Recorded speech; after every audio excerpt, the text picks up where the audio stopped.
한국의 현대사, 이곳에서 민주주의는 끊임없이 도전받고 피를 흘렸다. 군부 출신 집권 30년의 후유증은 길고도 깊었다. 수십 년 누적된 탁하고 깊은 강물이 시대의 고비마다 우리의 발목을 붙잡았고 역사는 그 앞에서 번번이 주저앉았다. 나아가자면 꼭 건너가야 할 강이었다. 갈등은 저절로 봉인되지 않으며 시대는 엄혹했다.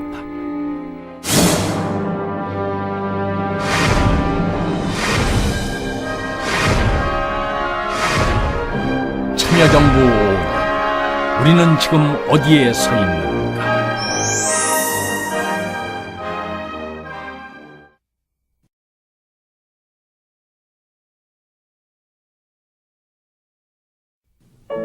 취임 후 그는 한 간담회에서 이렇게 말했다.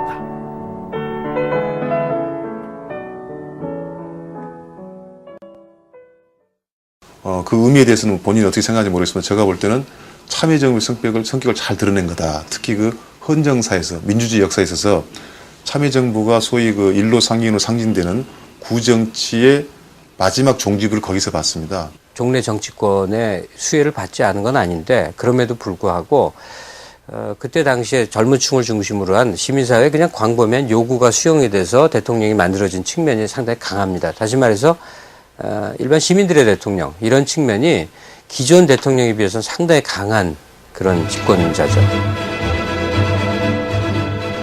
그는 확실히 지금까지의 대통령과는 달랐다. 그것은 그에게 요구되는 역할이 달랐다는 의미이기도 하다. 한마디로 굉장히 그 전환기적 성격을 가지고 있습니다. 예를 들자면 옛날에는 굉장히 시장이나 우리 사회를 그 발전을 주도하는 그런 아버지 같은 역할을 했더라면은 이제는 좀 어머니와 같은 역할, 시장이 오히려 앞서가고 정부가 뒤에서 지원하고 또 서비스하는 이런 이제 그런 기능과 역할로 이제 바뀌게 되는 이런 전환기적인 그런 상황이죠. 전환기. 그것은 해결해야 할 구시대는 다 가지도 않았는데 새 시대는 이미 와버린 형국이었다. 전환기는 늘 위태롭고 경계는 늘 위험하다. 사실 참여정부만큼 전방위적인 비판을 받아본 정권도 없었다. 요구는 번물처럼 터져나왔고 보수는 보수대로 진보는 진보대로 참여정부를 비판했다. 제가 그 칼날 위에 서 있다는 생각을 가질 때가 많아요. 노동자들을 보호하는 입장을 취하면 어느새 또 뭡니까? 기업이 막 그 항의를 해오고 또 약간 기업 측의 입장을 고려하려고 하면 또 노동자들이 또 막 들고 일어나고 해가지고 정부는 늘 비판의 대상이었고 비판의 요구들은 늘 절박했다. 그러나 진정한 위협은 언제나 그 모든 요구의 절박성, 그 바깥에서 왔다. 63일간의 침묵이었다. 취임 1년 한 달여 만에 탄핵. 거리에서는 연일 촛불 시위가 열리고 있었지만 대통령은 아직도 정신으로 나오지 못했다. 정족 수에 이르지 못하였으므로 이를 기각하기로 2004년 5월 14일 아침이었다. 꼭 2달여 만에 그는 다시 대통령으로 돌아왔다. 국민 여러분, 지난 2달 동안 얼마나 걱정이 많으셨습니까? 모든 것이 저의 부족함에서부터 비롯된 것입니다. 그럼에도 불구하고 제게 따뜻한 용기와 격려를 보내주시고 다시 책임을 맡겨주신 데 대해서 깊이 감사드립니다. 감사의 인사, 그거면 충분하다고 생각했다. 그러나 대통령은 거기에 만족하지 않았다. 존경하는 국민 여러분, 경제가 어렵습니다.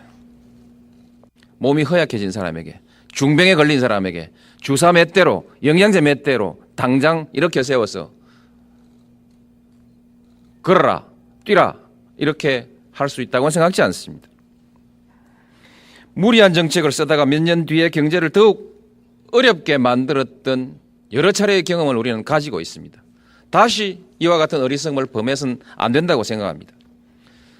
원칙이 아닌 것은 원칙으로 바로 세워나가야 합니다.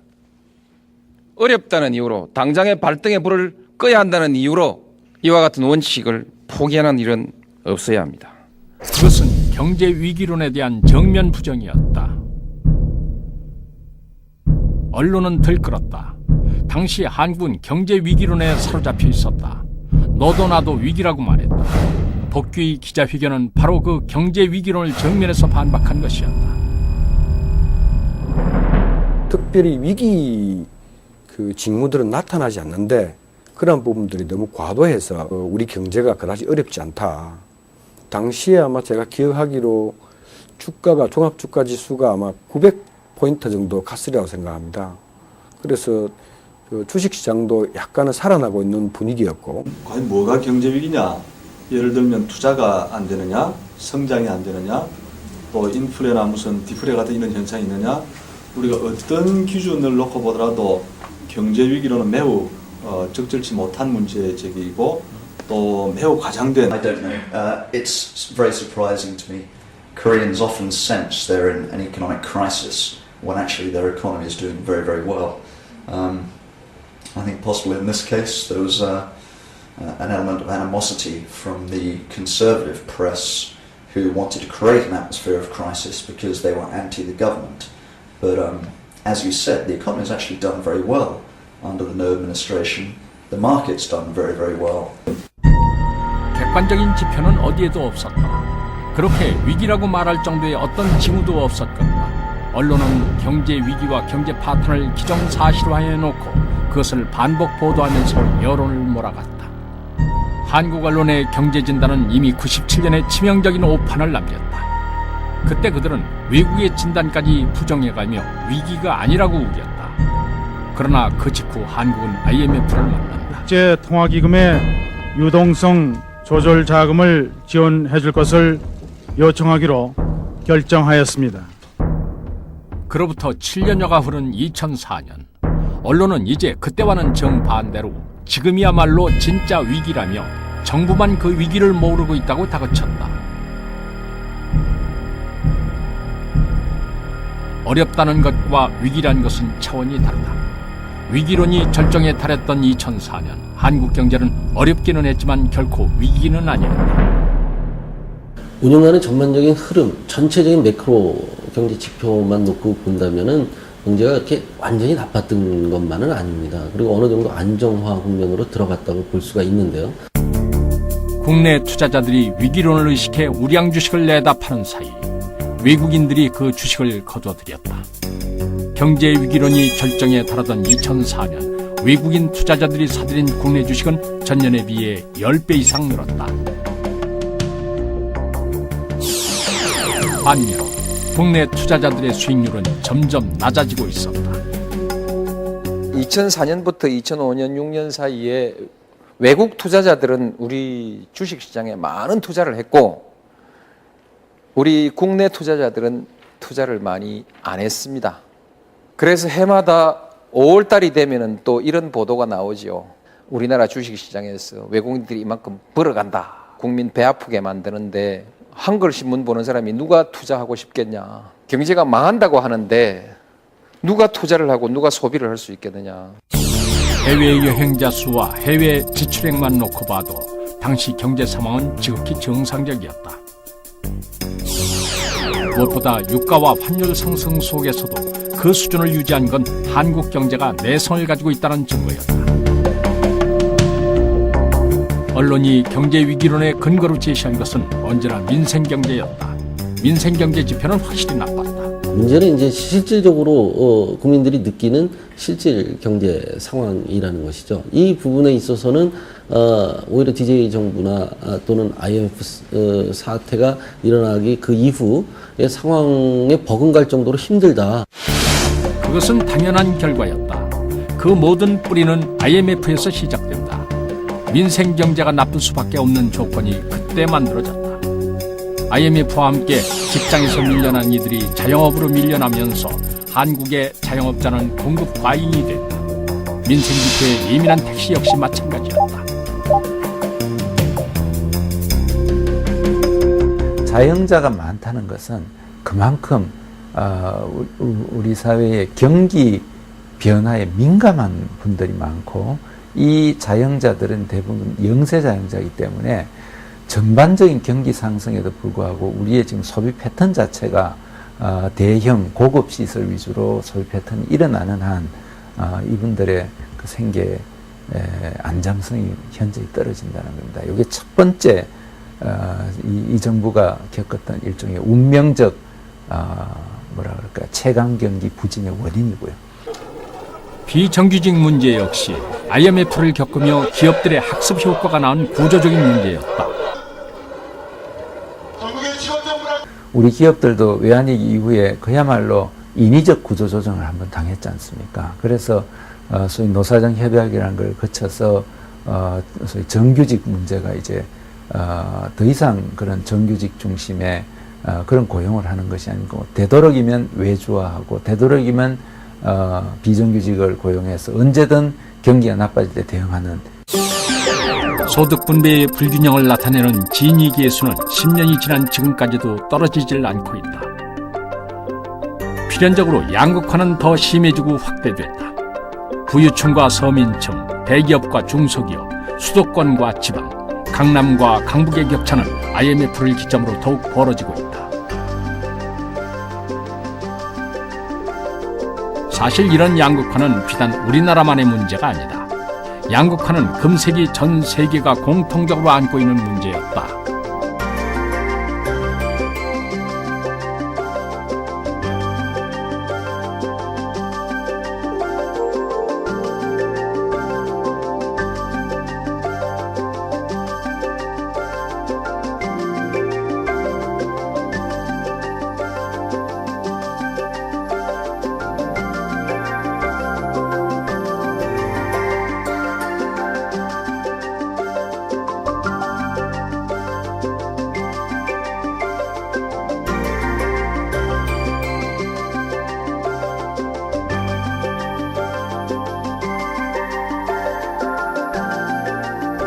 건강한 사회는 중산층이 틈실한 안정적인 다이아몬드 구조지만 지금 세계는 중산층이 붕괴하고 빈곤층이 증가하는 호리병 구조로 변해가고 있다.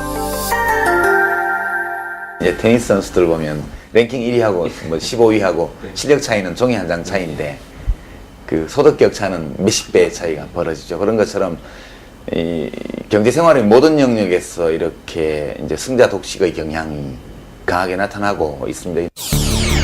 소득 격차가 벌어지면서 상대적 빈곤율, 즉 전체 평균 소득의 절반보다 적게 버는 사람이 전체 인구에서 차지하는 비율은 점점 더 높아지고 있다.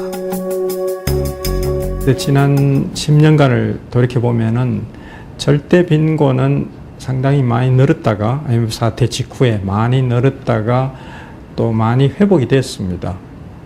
그래서 지금 더 문제가 되는 것은 상대적 빈곤이고요. 그거로 인한 상대적 박탈감을 느끼는데 이것이 그 강도가 예를 들어 10년 전하고 비교했을 때 지금이 훨씬 더 심하다. 결국 세계 경제 구조의 문제에서 오는 양극화 문제는 사회적 분배로 최소화해 갈 수밖에 없다. 우리나라는 뭐 분배 자체를 아예 무시했고요. 복지를 무시했고 지난 40년간을 성장 일변도로 왔기 때문에 아주 예외적인 나라입니다. 아주 기형적인 나라고요. 이런 나라가 없습니다. 없는데 분배 복지를 당연히 외국 같으면 이야기하는데 그걸 이야기하는 것 자체가 금기로 돼 있고 그거 이야기하면 좌파고 뭐 과격한 생각, 틀린 생각 이렇게 등식화되는 아주 희한한 나라에 우리가 살고 있습니다. 비극이죠. 우리나라 현대사가 가져온 비극입니다. 시장에 맡겨놓으면 시장은 자본주의에서 분명히 시장이 탈락자들이 생기고 그 탈락자들은 그대로 방치했을 때 사회로 다시 돌아오지 못하고 소외되게 됩니다. 이 일들을 국가가 해줘야 되는 거죠. 그래서 19세기 이후에 계속적으로 보면 국가가 계속 시장에 대해서 개입하는 방식으로 복지정책에 대해서 개입할 수밖에 없지 않느냐. 우리나라의 복지비 비중은 늘 제자리 걸음이었다. 그나마 국민의 정부 때부터 복지 개념이 도입됐다. 국민의 정부를 거쳐 참여정부가 들어서면서 복지정책은 비로소 하나의 사회정책으로 자리잡았다. 오늘 장애인 지원 대책을 발표하게 된 것을 진심으로 기쁘게 생각합니다. 금년 7월 1일부터 300인 이상 기업체 그리고 국가 및 공공기관의 주 40시간제가 본격적으로 도입되게 되면 국가 필수 예방접종에서 6세 미만에 대해서는 무상으로 실시한다는 것. 참여정부의 공이라고 한다면 사회정책을 우리 사회의 주요한 사회적 담론으로 만든 것이 가장 큰 공이라고 생각합니다. 그러니까 우리가 보통 이야기하는 사회 양극화 문제라든지 또는 저출산 고령화의 문제, 그 이제 성장 담론 이런 것도 사실은 시민사회라 학계에 앞서서 정부가 먼저 문제를 발굴해서 정리해서 아젠다로 만들고 이슈로 만들고 그런 측면이 있거든요. 참여정부 기간 중에 저출산 고령화, 양극화, 성장 잠재력 하락 등에 대응하기 위한 재정의 역할이 강화되었습니다. 성장과 복지가 함께 가는 동반 성장 패러다임 하에서 복지 지출 비중을 증가시키기 위한 세출 구조 조정이 이루어졌습니다. 참여정부 복지사회정책의 핵심은 복지나 사회정책이 소비가 아니라 투자란 개념으로 바꾼다는 데 있다. 복지사회정책이 경제적 부담이 아니라 경제성장과 동반성장의 토대라는 원리다. 이 측면에서 참여정부는 경제정책과 사회정책을 통합적으로 추진한 최초의 정부였다.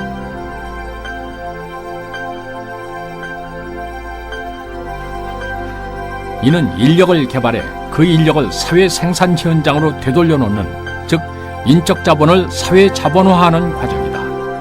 실업급여 사무소였던 고용지원센터가 선진 고용지원 서비스 기관으로 탈바꿈한 것은 그 한 예다. 고용지원센터를 통한 구직자 수와 취업률은 더디지만 그래도 꾸준히 증가하고 있다. 이 과정에서 필연적으로 복지 지출이 늘어났다. 그러나 아직도 이 예산은 결코 높은 게 아니었다. 서울행 같은 데는 30%에 근접해 있고요. 그런 측면에서 재정적인 측면에서 봐도 아직은 좀 취약하다 그렇게 볼 수 있겠죠. 복지 예산을 20%에서 28% 비중으로 늘렸거든요. 그러니까 이것은 굉장히 빨리 늘어난 그런 그 숫자죠. 그러나 그럼에도 불구하고 아직도 나는 좀 그 충분히 국가로부터 배려를 받고 있지 못하다라고 생각하는 사람들이 많이 있는 것이죠. 좀 사람답게 사는 세상으로 가려면 함께 좀 살도록 해야 되는데, 대한민국은 지금 국민소득 2만 달러라고 그러지만 되게 지금 선진국들이 10,000달러 시대에 하던 정도의 그런 국가 역할밖에 못하고 있습니다.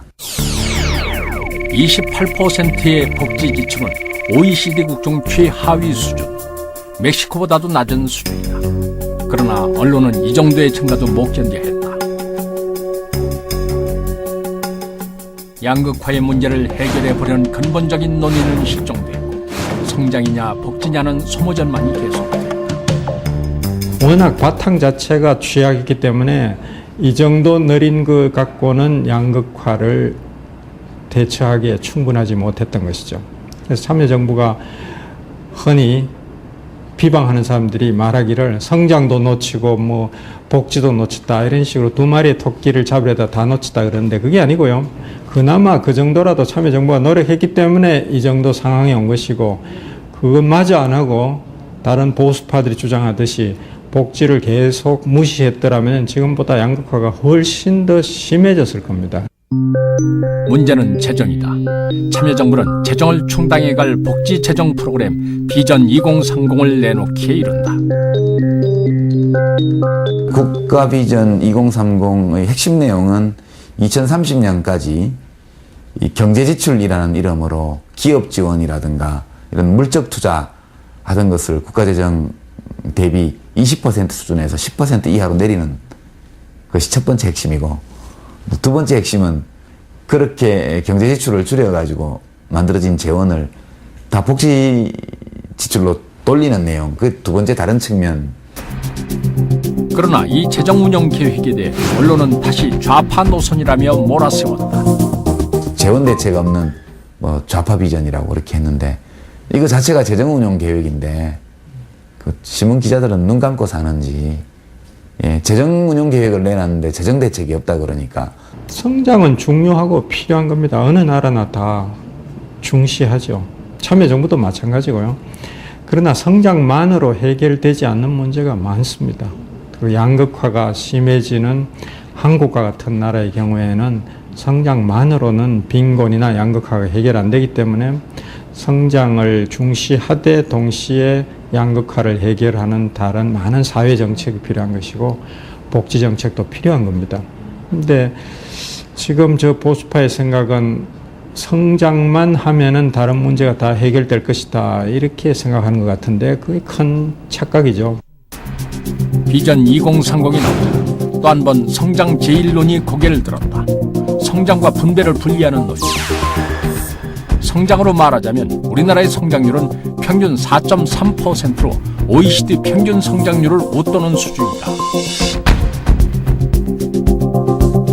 경제가 성장할수록 그 성숙이 될수록 요소 투입에는 이제 한계가 있기 마련이기 때문에 성장률이 점진적으로 낮아지게 되는 것이 일반적인 현상입니다. 제가 보는 견지에는 잠재 성장률은 한 5% 정도, 또 시간이 흐를수록 이 부분은 점차 낮아지는 추세를 나타낼 것으로 이렇게 기대를 합니다. 경제 성장률이 높다고 다 좋은 것은 아니다. 성장률이 높아지면 물가 금리도 함께 오르고 만약 7% 성장률이라면 그때의 금리는 7%, 물가는 4~5%가 함께 오른다. 지금 OECD 국가 내에서 국민소득이 이제 2만 불 이상 되는 국가들과 비교할 때 우리나라의 경제 성장률은 그렇게 낮은 수준이 아닙니다. 오히려 지금 이제 3만 불 이상 되는 국가들, 뭐 미국이라든지 그다음에 북유럽 국가들 볼 때 성장률이 2.5% 내외라고 볼 때 저희 나라는 지금 그래도 4% 내지 4.5%를 참여정부 기간 중에 유지했기 때문에 오히려 그들과 비교해 볼 때 약간 높은 수준이었다. I believe that many Koreans are still looking at their economy through the lens of the 1970s and 1980s when you had, 7-8% growth. Korea is now the 11th richest country in the world. It's a very, very major economy. And those kind of growth projections are, I think, probably unrealistic now.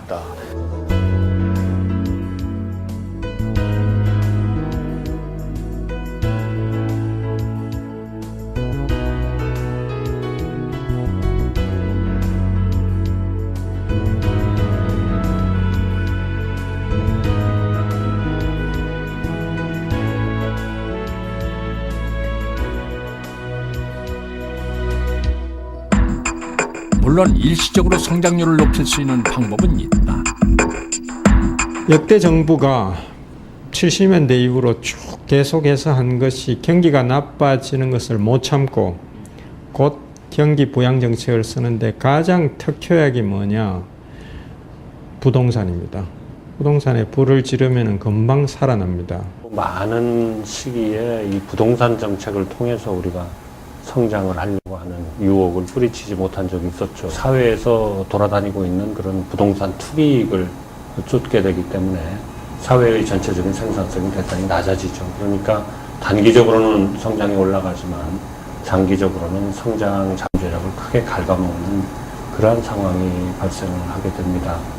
우리나라가 세계에서 유례 없는 토건 국가가 되어버렸고요. 경제 체질이 굉장히 약화했고 국민들은 참을성이 없고 경제 체질을 개선하는 노력, 그 기간 동안에 좀 참아주는 그런 협조가 필요한데 그게 안 되고 있는 겁니다. 우리 경제의 가장 뜨거운 논쟁거리는 언제나 부동산이었다. 실제로 참여정부 5년은 부동산과의 전쟁이었다 해도 과언이 아니다. 참여정부 부동산 정책은 거의 6개월에 한 번꼴로 발표된다. 이 모든 정책의 핵심은 831 종합대책으로 집약된다. 투기를 억제하고 공급을 확대하며 실거래가를 투명화한다는 게 그것이다. 상당히 강력한 대책이 들어갔고 시장의 반응도 이 정도면 진짜 잡히나 보다. 이렇게 판단할 정도였습니다. 831 정책은 아마 중국도 그걸 공부할 정도로, 중국 아시겠지만 거기도 부동산 가격이 굉장히 빠른 속도로 오르고 있는 나라입니다만은 적어도 이 정도면 선진국 어디 내놔도 우리가 충분한 그 부동산 시스템을 구축하는 거다 했습니다. 그러던 것이 결국은 작년 중하반기에 두 개의 요인이죠. 하나는 여전히 저금리 상태에서 대출이 무분별하게 일어나면서 자금이 퍼져나갔고요. 또 하나는 그 공급 부족에 대한 우려 내지는 분양가가 안 내려갈 것에 대한 우려 때문에 초과 수요가 발생했고. 당시 폭등은 세계적 추세로 그나마 그 조건 속에서 금융위기로의 확산을 막은 것은 우리나라뿐이었다. 이제 미국의 비우량 주택 대출, 뭐 영어로는 서브프라임이라고 얘기를 합니다만 그것 때문에 많은 어려움을 겪고 있습니다. 그 주택 담보 대출에 있어서 담보 인정 비율이 거의 주택 가격의 90% 100%에 달하는 상황이 벌어진 것. 일본은 부동산 거품이 꺼지면서 바로 금융위기로 연결이 됐는데 그 이유는 일본의 LTV가 굉장히 높기 때문에 그런 것이죠. 그러니까 부동산 가격이 하락하면 바로 금융위기로 연결됩니다. 근데 한국은 그게 50-60%로서 상당한 여유가 있기 때문에 그게 안전판 구시를 한 겁니다. 네, 우리 경우에는 부동산 시장에 여러 가지 어려움이 닥치더라도 그것이 금융기관의 부실과 이렇게 금융시장의 불안정으로 연결될 가능성은 굉장히 낮다. 이렇게 평가를 합니다. 부동산은 지난 수십 년 동안 한국 경제의 발목을 붙잡아왔다. 태생적으로 일반 물건 상품과 달리 부족하다고 해서 바로 공급할 수 있는 게 아니고 부족해졌다 할 때 공급하면 최소한 3년의 시차가 발생합니다. 그래서 부족해졌다고 해서 또 많이 공급하면 3년 뒤에는 과잉 공급이 생길 수가 있습니다. 어떻게 얘기하면 배춧값보다도 더 예측하기 어려운 물건입니다. 또 너무 욕심을 내서 성장률을 더 높이려고 또 통화량을 돈을 많이 찍는다든가 또는 부동산 경기를 자극한다든가 이런 행동을 했을 때 경기가 과열되고 성장률은 높아지지만은 체질이 약화해서 두고두고 경제를 나쁘게 만들 그런 위험이 상당히 있다. 부양책을 쓰는 경우에 일시적으로 올라가게 되겠습니다만은 능력 이상으로 이 경제를 부추기게 될 경우에는 반드시 그 대가를 치르게 됩니다. 경기가 상승할 때는 그 혜택이 저소득층에게 가장 늦게 도달하게 되고 경기가 하강할 때는 가장 먼저 피해를 받는 계층이 저소득층입니다. 참여정부가 경제정책 전반에서 일관되게 지켜온 최고의 정책은 부양책을 쓰지 않겠다는 것이었다. 참여정부가 말한 것은 무리한 경기 부양책을 쓰지 않겠다 이렇게 말했어. 무엇이 무리한 경기 부양책이냐? 원칙을 벗어나 후유증이 있을 수 있는 것을 무리한 경기 부양책이라고 그렇게 말할 수 있습니다. 왜 제가 그것을 강조했냐? 왜 무리한 경기 부양책을 쓰지 않겠다고 말했냐면 과거에 무리한 경기 부양책 때문에 우리 경제가 골병 들었던 일이 있기 때문에 골병이라는 말은 괜찮죠. 참고 견디는 과정이 필요했다. 결국 치솟던 부동산 값은 2007년에 들어서면서 잡히기 시작했다. 그것은 부동산 세제 개혁과 부동산 거래의 투명화 등 근본적인 문제 해결 정책을 일관되게 지켜온 결과였다. 부양책을 쓰지 않고 근본적인 문제 해결 정책을 끈질기게 유지했던 점은 참여정부의 최대 공적이기도 합니다. 첫 번째 투명합니다. 투명합니다. 이거는 부동산 통계도 투명화해야 되고 부동산 가격도 투명화해야 되고 모든 것을 투명화하자. 그래서 저는 참여정부 부동산 정책의 불후의 성과는 투명하다. 이건 아무도 부인하지 않습니다.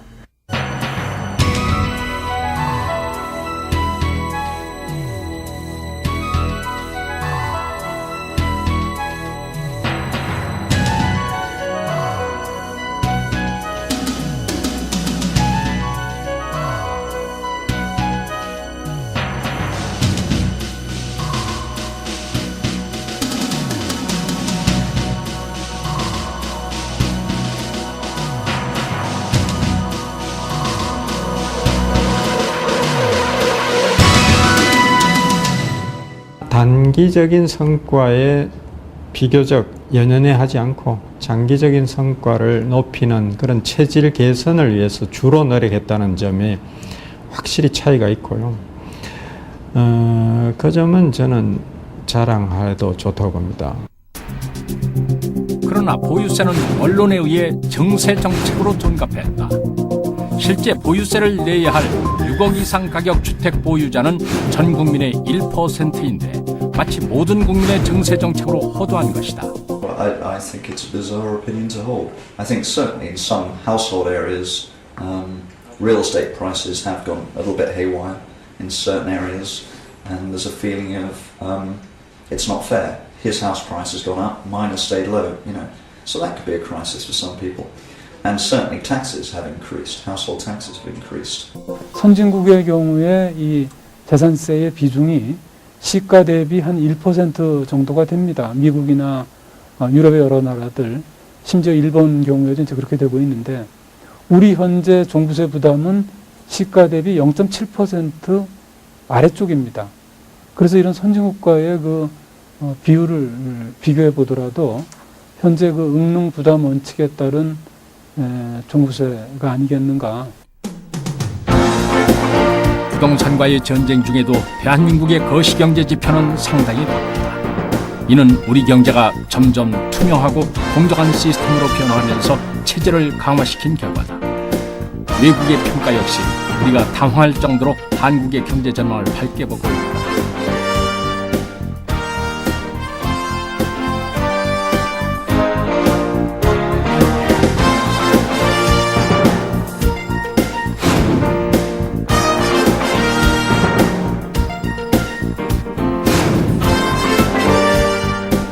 우리나라가 오는 2050년엔 1인당 국내 총생산 GDP가 8만 $1,000로 일본, 독일 등을 누르고 세계 2위의 부국이 될 것이라고 골드만삭스가 예측했습니다. 다가올 미래가 아무리 찬란해도 그것을 받아 안을 준비가 되어 있지 않다면 그 미래는 오지 않는다. 구시대의 막내가 될 것인가, 새시대의 맞이가 될 것인가. 그러나 새시대의 맞이가 되기에는 구시대의 과제가 너무나 많았다.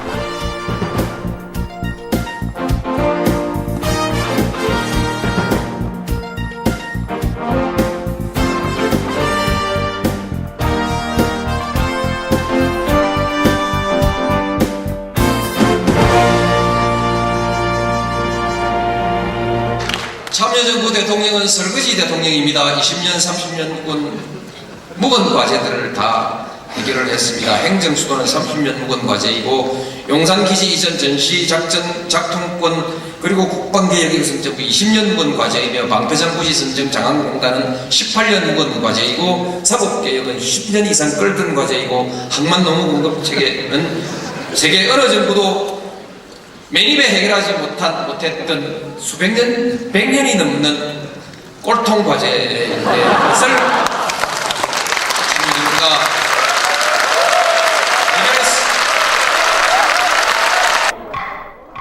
물론 어느 것 하나 순조롭게 넘어가는 것은 없었다. 그냥 넘겨주는 것이 없었습니다. 하나하나 전부 갈등이 있고 저항이 있었습니다. 새만금, 사패산 터널, 전성산 터널, 공공기관 이전, 화물연대, 노사관계 제도 선진화, 비정규직 입법, 특수고용 문제, 이거는 특수고용 문제는 어제 또 마무리를 좀 해놓고 왔는데요. 부동산 보유세, 국세 투명화, 성매매 특별법, 언론개혁, 과거사 정리. 그러니까 나라가 시끄럽죠.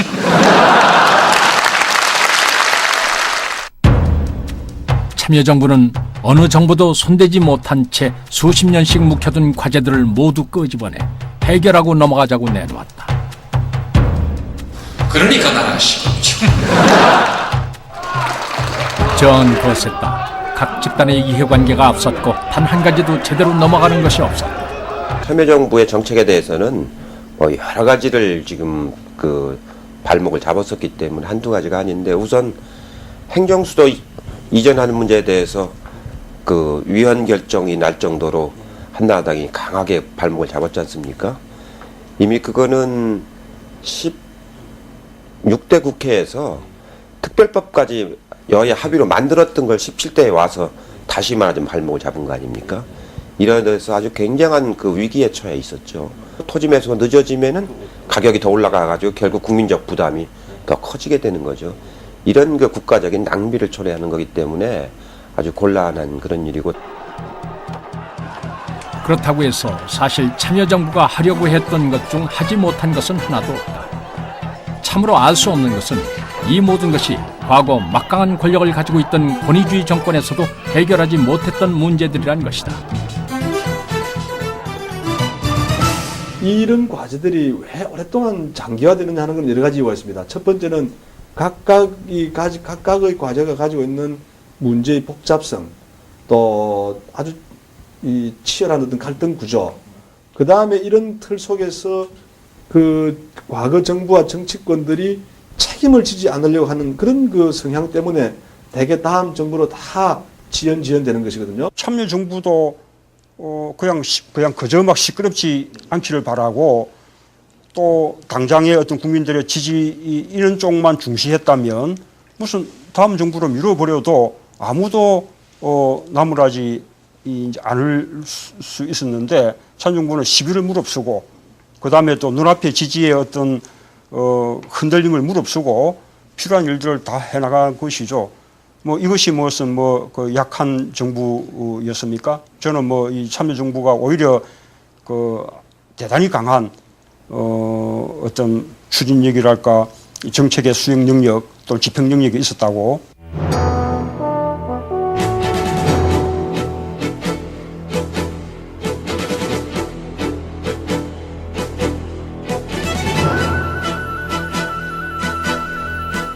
힘은 어디에서 나오는가? 두 가지만 얘기해보자. 수십 년째 해결하지 못한 채 골칫거리로 남겨져 있었던 수도권 분산책과 방패장 문제. 과거 막강한 권력을 가진 권위주의 정권도 해결하지 못했던 이 과제를 참여정부는 어떻게 해결했는가? 먼저 방패장의 경우를 보자. 이는 19년을 무거운 과제로 무려 60여만 년을 보관해야만 하는 골칫덩어리 폐기물 때문에 늘 그 부지가 문제였다. 방사선 폐기물은 원자력 발전소뿐만 아니라 우리가 병원에서 방사선 치료를 하거나 안전성 검사, 정밀 측정 등 방사성 동위 원소를 이용하는 산업체에서도 발생합니다. 이러한 방사선 폐기물의 안전한 관리와 처분은 매우 중요한 일입니다. 무엇보다도 에너지의 97%를 수입에 의존하고 있고 전력의 40%를 원자력에 의존하고 있는 우리나라에서 방패장은 필수 불가결한 시설입니다. 그동안 몇 군데 부지가 선정됐으나 모두 강한 저항에 부딪혔다. 중앙정부의 일방적인 정책 결정과 집행의 결과였다. 참여정부는 접근 방법을 바꿨다. 유지 희망지역 신청을 받기 시작했고 마침내 부안으로 결정이 났다. 그러나 주민들은 격렬히 반대했다. 참여정부는 이 반대를 다시 존중한다. 급기야 주민투표법이 나왔다. 결과는 대성공이었다. 주민들은 투표로 의사를 결정했고 결국 경주로 결정되면서 19년을 끌어온 문제는 말끔하게 해결이 된다. 또 하나 수도권 문제를 보자. 수도권 분산과 국토균형 발전 문제는 이미 박정희 정권 때부터 대대로 모든 정부가 최대 과제로 삼았던 문제다. 국토 11%의 땅에 국민의 절반 가까이가 밀집돼 있다는 것 자체부터가 비정상적인 일이다. 중앙부처 100%가 지금 서울에 다 집중되어 있고요. 또 공공기관의 85%가 지금 수도권에 집중이 되어 있습니다. 이것을 어떤 형태로든 분산 배치하지 않고서는 수도권의 문제도 우리가 풀기 어렵고 또 지역의 문제도 풀기 어렵다 봤기 때문에 참여정부는 집권 이듬해 이 문제의 정면 돌파를 선언한다. 신행정수도 건설 특별조치법이 그것이다. 대전, 충북, 충남의 중심 지역에 위치하여 균형 발전 효과뿐만 아니라 국민 통합 효과도 높은 것으로 평가했습니다. 그러나 서울시의 반발은 거셌다. 수도를 빼앗길 수 없다는 지역 이권에 따른 반발이었다. 결국 헌법재판소의 위헌 판결이 나오기에 이른다. 관습법이란 초유의 용어가 등장했다. 그때는 참 정말 참 앞이 캄캄했죠. 헌재의 결정이기 때문에 그것을 우리가 존중해야 하지만 참여정부가 그 지방 분권과 국가 균형 발전 정책 이런 큰 이제 목표를 내걸고 우리 사회의 이제 발전 궤도를 좀 수정하면서 다음 단계로 도약하기 위한 큰 포부를 이제 가지고 출발하지 않았습니까? 이 모든 것이 다 무너지는 게 아닌가 하는 데 대한 위기감을 솔직히 많이 가지고 있습니다. 대통령께서는 헌법기관의 그런 그 결정을 존중해야 하고 새로운 대안을 찾아서 다음 단계로 나가자는. 참여정부는 대체법으로 행정중심 복합도시 특별법을 제정, 행정중심 도시 건설이란 또 다른 방식으로 균형발전 정책을 추진한다. 참여정부의 행정도시 건설 내용은 수도권 과밀 해소를 위하여 충남, 연기, 공주 지역에 중앙정부 부처 일부를 이전한다는 것이다. 이에 따라 12개 부처와 4개의 처, 2개의 청이 이전될 예정이다. 청와대를 비롯해 국회, 대법원, 또 몇몇 부서는 서울에 남는다.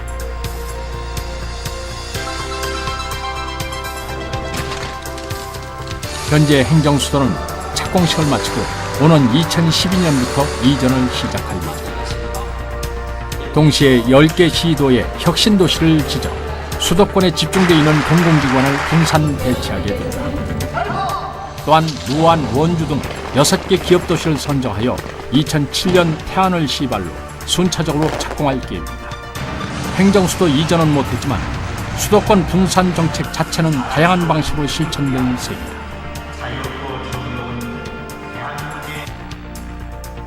이 2개에 의해서 참여정부가 제시한 해법은 상당히 의미가 있다. 그것은 권위주의 시대를 극복한 민주주의 정권이 새롭게 만들어낸 갈등 해결 모델이었다.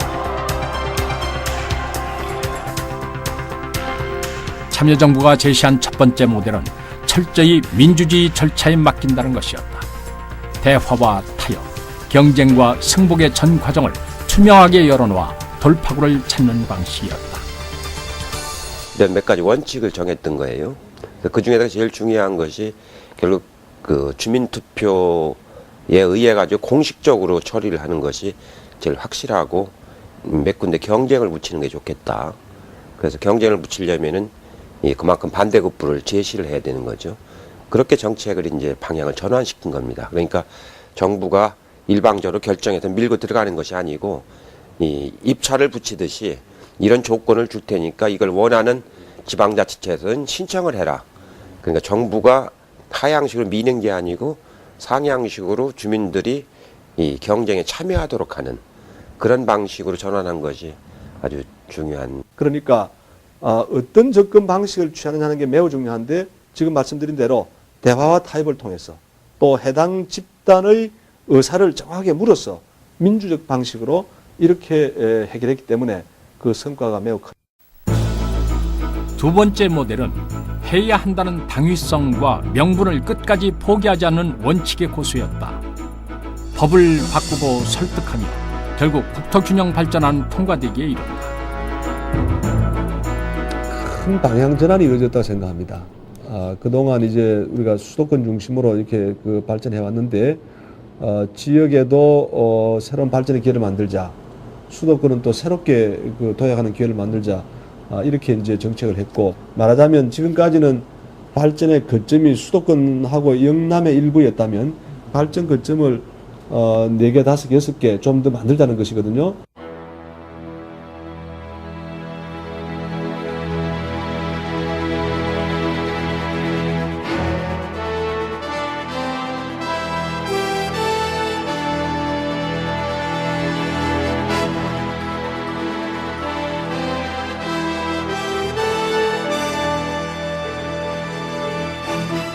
더 본질적인 설거지는 따로 있었다. 과거사 청산이었다. 그는 2004년 8.15 축사에서 과거사 정리를 정면으로 거론한다. 국정원, 경찰 등 각급 기관에 과거사 진상조사위원회가 만들어진다. 모든 부분을 잠재울 수 있는 증거는 없다. 제주도 4.3 사건에 대해서 국정원 스스로도 굉장히 어려움이 많을 겁니다. 또 조사와 평가가 시작되는 것이고 재판하는 사람들은 재판이 아니지만 예를 들면 각급 기관에 자체 과거사 진상조사위원회가 만들어지면서 과거 국가폭력에 의해 발생했던 사건들이 모두 재조사되고 기록화하는 작업이 시작된다. 동시에 친일 반민족 행위에 대한 조사는 물론 과거사 문제를 총괄하는 진실 화해를 위한 과거사 정리위원회도 활동을 시작한다.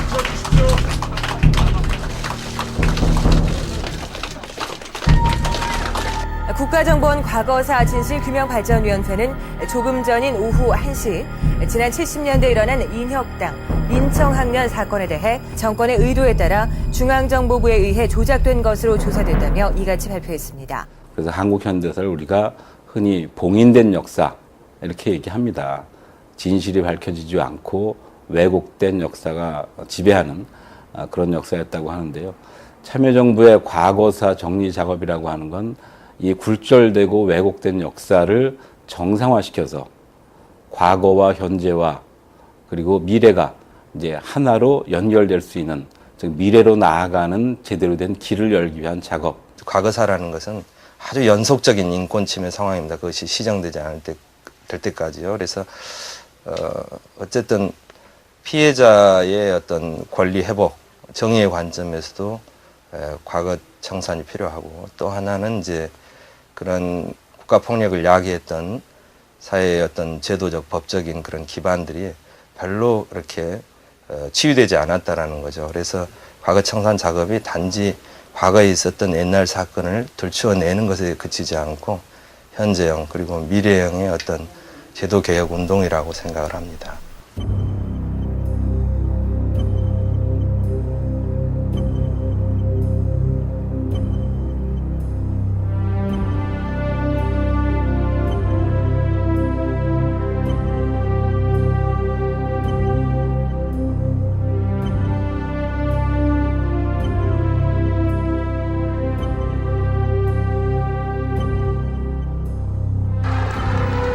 취임 첫 해인 2003년 10월 30일 그는 제주 4.3 항쟁 유족 앞으로 나아가 고개를 숙였다.